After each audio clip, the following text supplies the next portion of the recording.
લક્ષ્ય ન્યૂઝ, એક નજર, એક લક્ષ્ય. ચોટીલા તળેટીમાં કલા, સંસ્કૃતિ અને લોક સંગીતનો ત્રિવેણી સંગમ. ચોટીલા ઉત્સવ 2026નું ભવ્ય અને રંગેચંગે સમાપન. ચોટીલાની તળેટીમાં કલા, સંસ્કૃતિ અને લોક સંગીતનો ત્રિવેણી સંગમ. ચોટીલા ઉત્સવ 2026નું ભવ્ય અને રંગેચંગે સમાપન. ગુજરાતની ભાતીગળ લોકકળાના વારસાને જીવંત રાખતા 2 દિવસીય મહોત્સવે જનમેદનીને ભક્તિ અને આનંદના હિલોળે ચડાવી. વડોદરાના ફ્યુઝલ ગરબા, ભરૂચના સિદ્ધિ ધમાલ અને જોરાવર નગરના ગોબરાસે મંત્રમુગ્ધ કર્યા. મોડી રાત સુધી લોકસંગીતની જામી રમઝટ. રમતગમત, યુવા અને સાંસ્કૃતિક પ્રવૃત્તિઓ વિભાગ ગાંધીનગર હસ્તકની કમિશનર શ્રી યુવક સેવા અને સાંસ્કૃતિક પ્રવૃત્તિઓની કચેરી તથા જિલ્લા વહીવટીતંત્ર સુરેન્દ્રનગરના સંયુક્ત ઉપક્રમે આયોજિત 2 દિવસીય ચોટીલા ઉત્સવ તેમાં નિર્ધારિત લક્ષ્ય અને સાંસ્કૃતિક ભવ્યતા સાથે સંપન્ન થયો.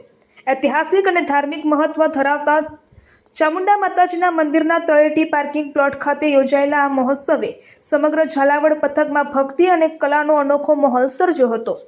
મહોત્સવના દ્વિતીય અને અંતિમ ચરણમાં ગુજરાતના વિવિધ પ્રાંતોની લોકકળાઓનું મંચ પર પ્રદર્શન કરવામાં આવ્યું હતું. વડોદરાથી આવેલા કલાકારોએ પ્રસ્તુત કરેલા ફ્યુઝલ ગરબામાં પ્રાચીન ગરબા અને આધુનિક લયનો સુમેળ જોવા મળ્યો હતો. સુરેન્દ્રનગર જિલ્લાના ગૌરવ સમાન જોરાવર નગરના માલધારી રાસ મંડળ દ્વારા રજૂ કરવામાં આવેલ ગોબ રાસમાં કલાકારોની શિસ્ત, ચોકસાઈ અને પરંપરાગત વેશભૂષાએ પ્રેક્ષકોના દિલ જીતી લીધા હતા. આ ઉપરાંત ભરૂચના કલાકારોએ રજૂ કરેલી સિદ્ધિ ધમાલ નૃત્ય તેના અનોખા તાલ અને જોશીલા પરફોર્મન્સ દ્વારા વાતાવરણમાં એક નવો જ ઉત્સાહ અને રોમાંચ ભરી દીધો હતો. કાર્યક્રમના ઉત્તરાર્ધમાં સંગીત પ્રેમીઓ માટે સુરાવલીઓની રમઝટ જામી હતી.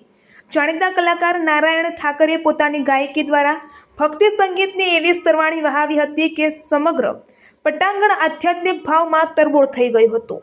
ત્યારબાદ લોકગાયક મયુર દવેએ સ્ટેજ સંભાળતાની સાથે જ લોકસંગીતની રમઝટ બોલાવી હતી. તેમણે દુહા, છંદ અને પ્રચલિત લોકગીતોની પ્રસ્તુતિ દ્વારા શ્રોતાઓને મોડી રાત સુધી જગાડી રાખ્યા હતા. આ તકે વહીવટીતંત્ર દ્વારા તમામ સહભાગી કલાકારોને મોમેન્ટો અને પ્રમાણપત્ર એનાયત કરી પ્રોત્સાહિત કરવામાં આવ્યા હતા.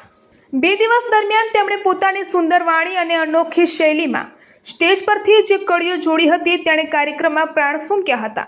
ગિરીશભાઈએ માત્ર કાર્યક્રમની વિગતો જ નહીં પરંતુ સાહિત્યિક દ્રષ્ટાંતો અને માર્મિક શૈલીમાં રજૂઆત કરીને પ્રેક્ષકો સાથે સતત જીવંત સંપર્ક જાળવી રાખ્યો હતો.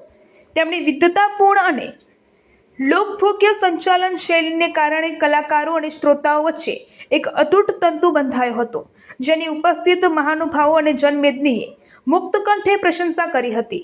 2 દિવસીય આ ભવ્યાતિ ભવ્ય ઉત્સવ દરમિયાન ગુજરાતની પરંપરાગત લોક સંસ્કૃતિ અને કલા વારસાને ઉજાગર કરવામાં આવ્યો હતો.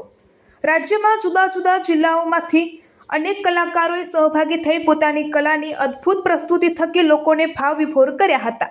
આ અવસરે અગ્રણી સુરેશભાઈ ધરજીયા, પ્રદીપભાઈ ખાચર, ચોટીલા નાયબ કલેક્ટર S.T. મકવાણા, જિલ્લા યુવા વિકાસ અધિકારી ભરતસિંહ ગોહિલ, મામલતદાર શ્રી પ્રાંત યુવા વિકાસ અધિકારી મમતા પંડિત અને પ્રકાશસિંહ ગોહિલ સહિતના વરિષ્ઠ અધિકારીઓ, કર્મચારીઓ તેમજ બહોળી સંખ્યામાં નગરજનો અને યાત્રાળુઓ ઉપસ્થિત રહી આ કાર્યક્રમને માણ્યો હતો. રિપોર્ટર દેવમ ત્રિવેદી, સુરેન્દ્રનગર.